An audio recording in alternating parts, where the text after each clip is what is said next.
Oke, berjumpa dengan saya Supangat Abdur Raffi. Kali ini saya akan berbicara tentang kapankah sebaiknya seseorang mendaftar asuransi jiwa. Jadi, ada pemikiran yang mengatakan bahwa seseorang yang masih single dan belum mempunyai tanggungan finansial itu belum perlu memiliki asuransi jiwa. Karena kalaupun terjadi risiko, misalnya sampai meninggal, tidak ada orang lain yang kebutuhan hidupnya terganggu. Tidak ada orang lain yang terdampak secara finansial. Nah, kalau kita resapi, pemikiran tersebut rasanya sih masuk akal, sepintas. Mengapa saya katakan sepintas? Mari kita telaah. Jadi, misalnya seseorang yang masih single tersebut suatu hari kemudian berjalan seiring waktu, tibalah waktunya dia menikah misalnya. Kemudian berarti saat itu dia memiliki tanggungan finansial. Lalu saat itu mau mendaftar asuransi karena menurut pemikiran yang tadi sudah sampai tiba waktunya untuk memiliki asuransi jiwa. Nah, pertanyaannya, siapa yang menjamin bahwa dalam rentang waktu tersebut, yaitu dari saat masih single sampai mempunyai tanggungan finansial, siapa yang menjamin tidak akan terjadi risiko yang mengganggu kesehatannya? Siapa yang menjamin bahwa saat itu kondisi fisiknya masih memungkinkan untuk diterima sebagai peserta asuransi jiwa? Ternyata jawabannya tidak ada. Jadi, tidak ada seorang pun yang bisa menjamin bahwa kondisi fisiknya masih memenuhi syarat untuk diterima sebagai peserta asuransi.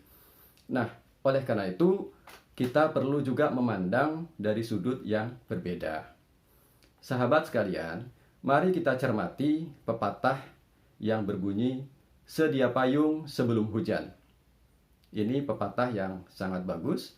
Jadi, sedia payung sebelum hujan itu berarti payungnya disediakan sebelum hujannya datang. Sehingga kalau hujannya benar-benar datang, kita tidak perlu panik, kita tidak perlu bingung karena sudah ada payung.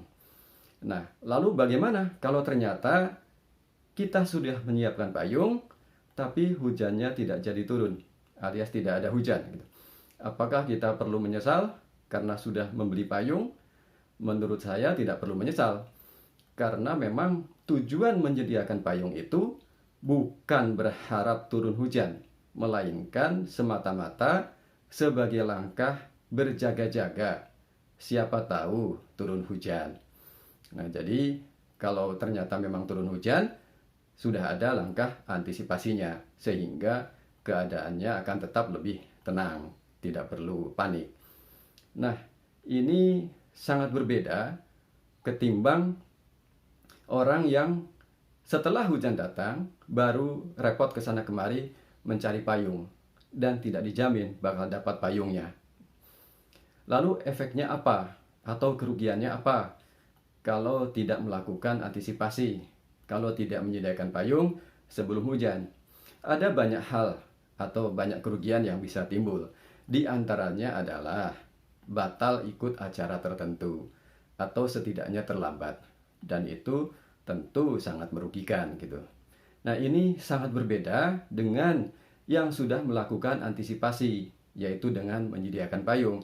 Yang sudah melakukan antisipasi dengan menyediakan payung, dia bisa tetap berangkat ikut acara sebagaimana mestinya. Nah, jadi lebih beruntung. Lalu kaitannya dengan asuransi bagaimana? Nah, jadi asuransi juga demikian. Kapan seseorang sebaiknya ikut asuransi jiwa? Yaitu pada saat belum membutuhkan. Jangan sampai ketika tiba waktunya punya tanggungan finansial, baru mendaftar ke asuransi dan ternyata kondisi fisiknya tidak memungkinkan untuk diterima. Kalau masih bisa diterima bagaimana? Ya bagus. Tapi masalahnya tadi, tidak ada yang menjamin bahwa kondisi fisiknya masih bagus. tidak ada yang menjamin bahwa kondisi fisiknya masih memungkinkan untuk diterima. Karena perusahaan asuransi itu tidak bisa menerima sembarang peserta. Jadi, ada orang tertentu yang memang sudah tidak bisa diterima oleh perusahaan asuransi karena alasan yang terkait kesehatan. Jadi, orang yang sudah sakit-sakitan, apalagi sakitnya berat dan kompleks, biasanya akan ditolak oleh perusahaan asuransi. Meskipun orang tersebut mampu membayar premi yang lebih besar. Oleh karena itu, lebih baik mendaftar asuransi jiwa itu pada saat belum membutuhkan. Jadi, milikilah asuransi saat Anda belum membutuhkannya, sebagaimana menyediakan payung sebelum datangnya hujan. Nah, demikianlah ulasan saya kali ini. Semoga bermanfaat. Jika video ini dirasa bermanfaat, silakan bagikan kepada yang lain supaya lebih banyak lagi yang bisa memetik manfaatnya. Terima kasih, sampai jumpa.